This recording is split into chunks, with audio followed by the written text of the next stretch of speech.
If you've ever struggled with feeling productive, staying focused, and just knowing what to do as you try to work every day on your PhD, then this video is going to be for you, because today we're going to dive into the peaks and valleys of productivity to help you feel confident, smooth, and get the most out of your working day. And this is incredibly important because so many students I see get in cycles where they have big peaks in their productivities followed by big, deep valleys. And this can set you on the path for a burnout cycle. And 1 in 3 students do not finish their graduate studies because of burnout. I don't want that to happen to you, and that's why this session is going to be so important together. I'm Professor Stuckler, and I've worked with hundreds of students across the world, starting from my time as a professor at Harvard, then Oxford, and now University of Bocconi in Milan, where I could not be happier. And this channel, this is my way of giving back to you. And productivity is one of the things that so many students struggle with,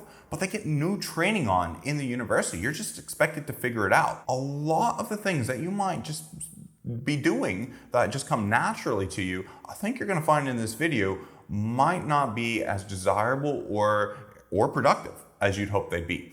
So the best way, I think, to dive into this video is to actually draw graphs and figures. I am a nerdy professor after all, and I want to draw a few productivity curves and pay very close attention to those curves about where, with a few simple adjustments, things that you can take away and start implementing tomorrow, you can make the most out of your productive work day, week, month, all the way through to the completion of your PhD and research. All right, so let's go over to a whiteboard and dive straight in. Okay, so I've pulled up a whiteboard here, and I just wanted to depict on this one axis kind of your energy levels. And on this axis here, I want to depict time.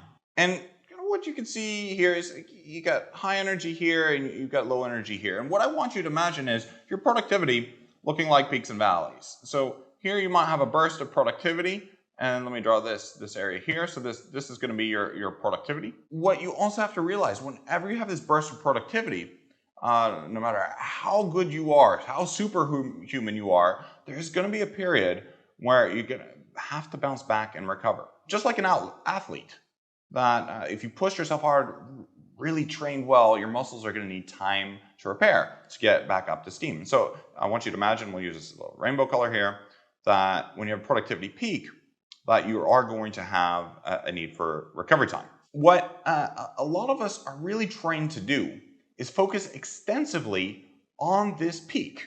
All right, we get a peak, we get a burst of productivity, we feel good, look what we just accomplished.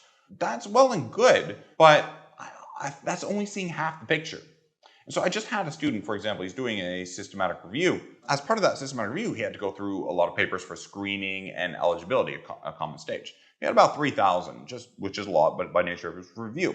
And he ended up doing 600 in a day, and he felt so proud. He wrote to me, he's like, I got 600 done. I'm like, that's fantastic, but make sure you recover well.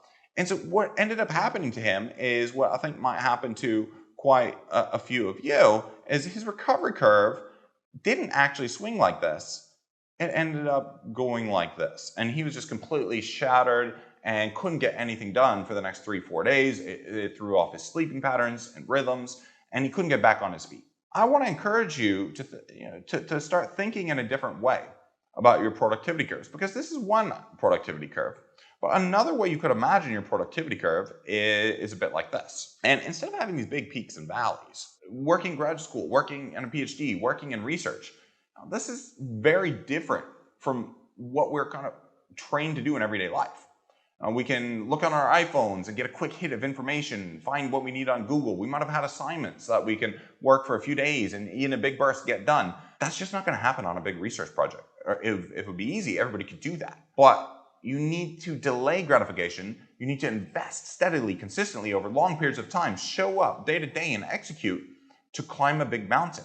That way of rewarding ourselves for a big burst of productivity is going to set you up often for a burnout cycle. And so what I want you to think of your productivity instead of as maybe just hills that extend maybe just a little bit longer. They might not be these short bursts of intense activities, but it's going to flatten the curve out a bit so you can have an easier time in your recovery phase. And still, even though this curve is wider, you can get the same amount done. But the thing is, you can bounce back. Because what I see happen with so many students, like the one I mentioned to you, they get this big burst. They feel good and they're like, okay, I had a bad recovery. And then they go back in and they try to do a big peak again. And then they just repeat the cycle of a long protracted recovery where they would have been much better trying to shift their circuitry to get in away from productivity peaks and valleys and think about productivity hills that are easier to scale, climb, and ultimately to sustain. How do you go about doing this? I want to share with you some concrete strategies and things you need to think of on both the productivity side and the recovery side. And I have terrible professor handwriting here, but I'll try my best.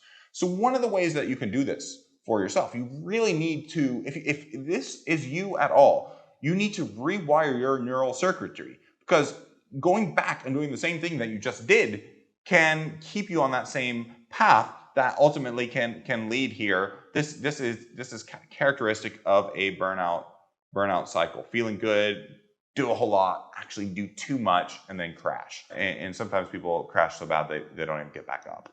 I don't want that to happen to you. So productivity, you need to wire in a stopping point. And you're thinking like, well, I'm not going to stop if I'm feeling good. I finally feel good. I'm going to go and go and go. Yeah, but you're not thinking about your recovery phase. So you need to build in a stopping point. And one way of building in a stopping point is reframing what you're doing. So many times I ask students, what are you working on? They're like, I'm working on my chapter 2. Well, that doesn't have an endpoint in sight. That could go on for forever as you keep refining it. I want you instead to say, what am I working on today? I'm working on my extraction table for my chapter 2. I'm working on trying to get my descriptive tables done. I'm gonna work on writing up my method section. Kind of a concrete deliverable that you can work to that has a defined end in sight. So that's really helpful. I know productivity sometimes feels like it's non-linear, and some days you feel like you get a lot done, some days you don't get a lot done.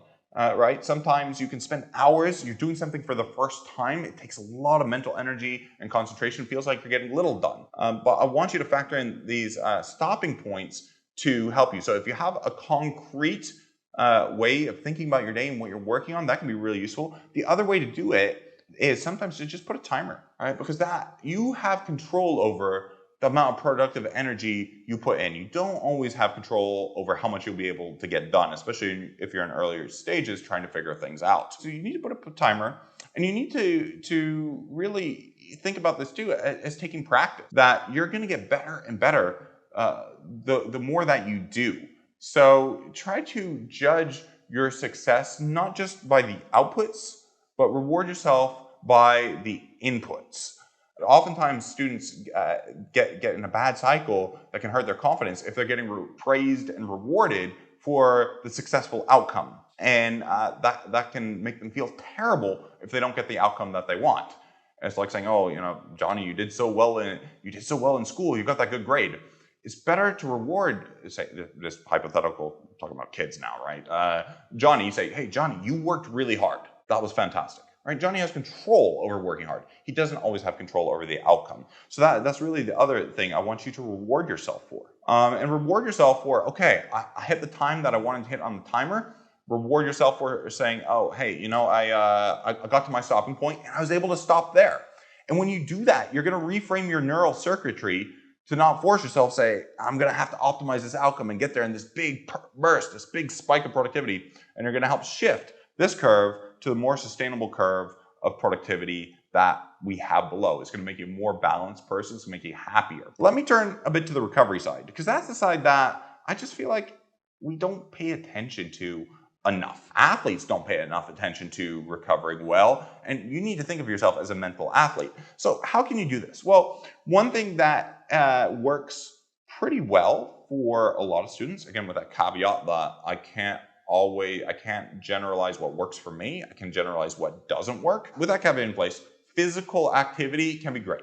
I find that could be yoga, could be meditation, could be running on a treadmill, could be playing squash, which is what I do personally, could be lifting weights, another thing I do personally. I like this because it kind of takes my mind off. It forcibly dislodges from my mind, at least my active mind, everything that's I've been thinking about and going on. And I find often, you know how it is, your engine's red hot in your mind. It's very hard to go to sleep just after that. So I really like to shift my productive blocks earlier in the day so that I can have time for physical activity that's going to let the engines of my mind start to cool down.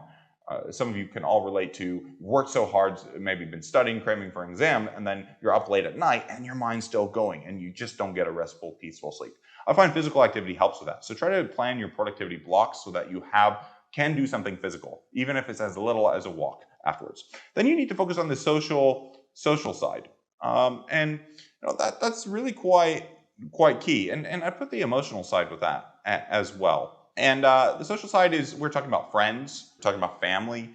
Nurture yourself. I see so many students who kind of isolate themselves away. Say, I'm under so much pressure, I don't have time for any of this. That's actually activating time, because that is helping you recover optimally. And when you recover optimally, you're going to be ready to go the next day, feeling fresh, feeling good.